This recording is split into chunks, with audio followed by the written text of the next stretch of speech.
जगन्नाथपुरी में रथयात्रा की तैयारियां जोर शोर से चल रही थीं। पूरे देश से भक्तजन इस यात्रा में शामिल होने आए थे। यहीं पर एक सराय में एक शहर के ठग और एक गांव के ठग की भेंट आपस में हो गई। दोनों ही ठगी के लिए रोज नई जगह जाते थे। इससे पकड़े जाने का डर कम रहता था। यहां भी ये दो नामी ठग धन कमाने की नीयत से आए थे। गांव के ठग के सिर पर सेमल की रुई का बड़ा सा बोरा था। शहर के ठग के कंधे पर छोटा सा झोला लटक रहा था। तुम्हारे पास क्या है? शहर के ठग ने गांव के ठग से पूछा। मेरे पास ताजी हवा है, जो शहरों में नहीं मिलती। मैं इसे ऊंचे दाम पर बेचूंगा। इस बात से शहर का ठग ललचा गया। उसने कहा, मेरे पास कीमती पत्थर हैं, जो कहीं भी बिक जाते हैं। क्या तुम हवा के बदले मुझे अपना थैला दोगे? शहर का ठग तो यही चाहता था, तुरंत तैयार हो गया। रात में दोनों ठग अपने अपने घर गए। अपनी पत्नी और बच्चों के सामने डींगे मारने लगे। आज तो एक आदमी को खूब उल्लू बनाया। देखो, छोटे से कोयले के थैले के बदले बोरी भर शुद्ध कीमती हवा लाया हूं। लेकिन वह जैसे ही बोरी का मुंह खोला, रुई चारों तरफ उड़ने लगी। दूसरे ठग ने जब थैला खोला और देखा उसमें कोयले थे, उसकी पत्नी ने ताना कसा, चलो, आज ठग को भी किसी ने ठग लिया। कोई ढंग का काम तो तुम्हें करना नहीं है। अच्छा हुआ। अगले दिन फिर रास्ते में उनका आमना सामना हो गया। दोनों ने एक दूसरे को घूर कर देखा और फिर जोर से ठहाका लगाया। ये भी खूब रही, उस्तादों से उस्तादी। एक बोला, मैं तो किसी सुंदरी के आंख का काजल चुरा सकता हूं। दूसरा बोला, मैं तो ब्राह्मण के माथे का तिलक चुरा लूं और उसे पता भी न लगे। पहले ने रौब दिखाया। इस पर दोनों ने एक साथ ठगी करने की बात तय की। दोनों ने रात साथ में गुजारी। सवेरे वे एक घर में घुसे। वहां एक रईस बुढ़िया रहती थी। दोनों ने बुढ़िया के बारे में जानकारी आसपास के लोगों से इकट्ठी कर ली थी। वह बुढ़िया के पास गए, पैर छुए और बोले, बुआ, हम तुम्हारे भतीजे हैं। तुम तो इतने दिनों से घर आई नहीं। अब मेरे लड़के की शादी में तुमको जरूर आना है। बुढ़िया ने अपने भतीजों को बचपन में देखा था, इसी से उन्हें पहचाना नहीं। बुढ़िया ने अपने परिवार का हालचाल पूछा। फिर अतिथियों को चांदी के बर्तनों में खाना परोसा। ये बर्तन बुढ़िया को शादी में मिले थे। केवल विशेष मौकों पर ही इन्हें निकालती थी। उन दोनों ने खाना खाया और बर्तन धोने कुएं पर गए। ठगों ने बुढ़िया की नजर बचाकर चुपचाप बर्तन अपने कपड़ों में छिपा लिए। एक चिल्लाने लगा, अरे अरे, क्या करता है? बर्तन कहाँ लिए जा रहा है? आवाज सुनकर बुढ़िया आई तो दोनों बोले, बुआ, बर्तन तो कुएं में गिर गए। बर्तन खोने से बुढ़िया दुखी हो गई और उसने कहा, बेटा, मैं तो तुम्हारे साथ नहीं चल सकती। मेरा बेटा तुम्हारे साथ शादी में जाएगा। बेटे ने उन दोनों को बर्तन छुपाते देख लिया था। उसने मां के सामने कुछ नहीं कहा और अपने घोड़े पर बैठ इन दोनों के साथ चल दिया। चलते चलते रास्ते में दोनों ठग बोले, ए भाई, घोड़ा रोको तो, बड़ी भूख लगी है। हमारे पास तो पैसे नहीं हैं। तुम अमीर आदमी हो, जरा अच्छा खाना खिलवाओ। क्यों नहीं? इस जगह मेरा लेन देन चलता है। हमें कुछ भी खर्च नहीं करना पड़ेगा। उस युवक ने कहा। वह इन दोनों को सबक सिखाना चाहता था। ठीक है, ये तो बड़ी अच्छी बात है। दोनों ठग बोले, तुम लोग यहीं रुको, मैं इंतजाम करके आता हूं। ऐसा कहकर वह युवक वहां एक व्यापारी के पास गया। गुपचुप बात की, फिर वापस आया और दोनों ठगों को व्यापारी के पास ले गया। व्यापारी ने युवक को धन दिया। वह धन लेकर जाने लगा तो दोनों ठग बोले, अरे भई, अकेले कहाँ जाते हो? हम भी चलते हैं। नहीं, मुझे काम है, थोड़ी देर में आता हूं। तब तक तुम्हारे स्वागत और खान पान का ध्यान ये श्रीमान रखेंगे। युवक ने व्यापारी की ओर इशारा किया। व्यापारी ने उन दोनों को डपटकर कहा, जाओ, पीछे खेतों में मजदूरों के साथ काम पर लगो। उन दोनों ने व्यापारी को समझाने की बहुत कोशिश की कि वे मजदूर नहीं हैं, पर व्यापारी ने कहा, मैंने तुम दोनों को पैसे देकर खरीदा है, काम तो लूंगा ही।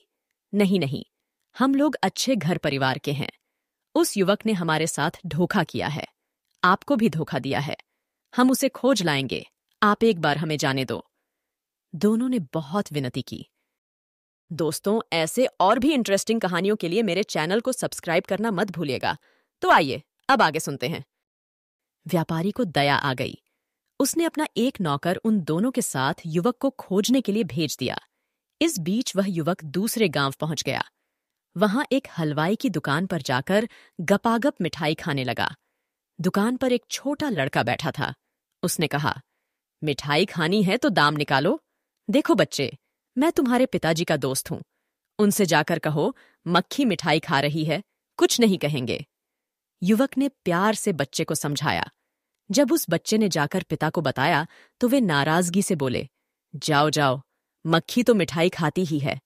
चिंता मत करो, एक मक्खी कितनी मिठाई खा लेगी। बच्चा लौटा। इस बीच में युवक ने खूब छक्कर मिठाई खाई, थैलों में भी भरी और घोड़े पर सवार होकर चल दिया। रुको रुको, बच्चा चिल्लाता रहा। आगे रास्ते में उसने एक बूढ़ी औरत को देखा। उसके साथ उसकी सुंदर बेटी भी थी। युवक उस पर मोहित हो गया। उसने झपटकर युवती को घोड़े पर बैठाया और तेजी से आगे बढ़ गया। बुढ़िया रोती चिल्लाती उसके पीछे भाग रही थी। अम्मा, तेरी बेटी को बहुत प्यार से रखूंगा। हाँ, मेरा नाम याद रखना जमवाई राजा। बुढ़िया रोने चिल्लाने लगी। हाय मेरी बेटी, मेरी बेटी। लोग जमा हो गए। क्या हुआ, क्या हुआ, पूछने लगे। वो मेरी बेटी को उठाकर ले गया। हाय, मैं क्या करूं? कौन ले गया तेरी बेटी को अम्मा?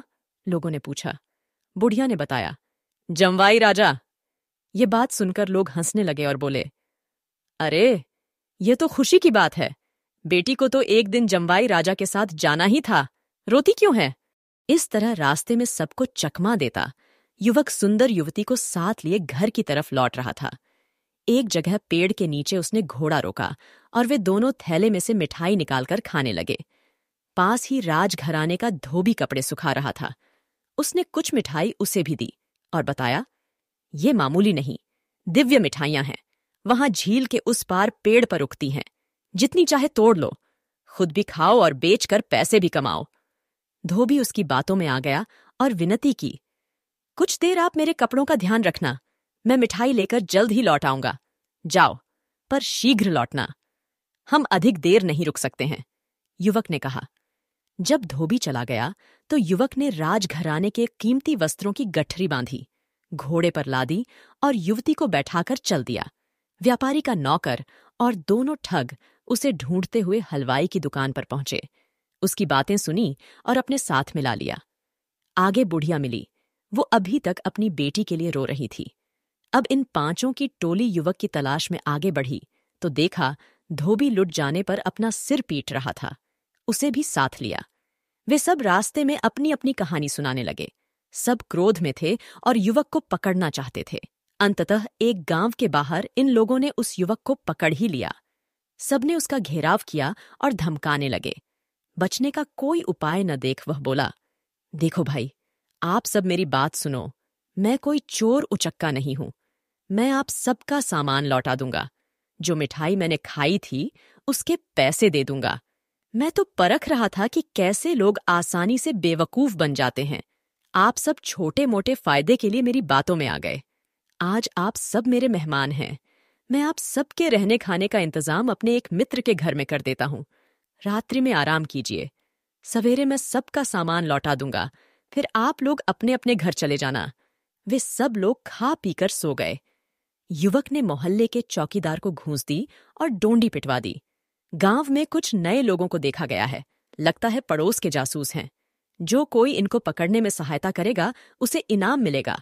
पकड़े जाने की घोषणा सुनकर दोनों ठग, व्यापारी का नौकर, हलवाई, बुढ़िया, धोबी सभी घबरा गए और वहां से जान बचाकर भागे। जाते जाते अपने पास का सामान भी वहीं छोड़ गए। बहुत दूर निकल जाने पर जब लगा कि कोई उनके पीछे नहीं आ रहा था तो दोनों ठग एक जगह बैठ गए। एक ठग दूसरे से बोला, भाई, आज तो जान बची। तुम शहर के नामी ठग हो और मैं गांव का, पर हम तो छोटी मोटी हेराफेरी करते हैं, मामूली ठग हैं। असली ठग तो वह युवक है, ठगों का राजा ठगराज। सबको खूब चकमा दिया। उधर उस युवक ने सबके भागने का तमाशा देखा। हंसते हंसते अपनी मां के चांदी के बर्तन लिए और युवती के साथ घोड़े पर सवार अपने घर पहुंचा। घर पर मां के आशीर्वाद से युवती से शादी की और सुखपूर्वक रहने लगा।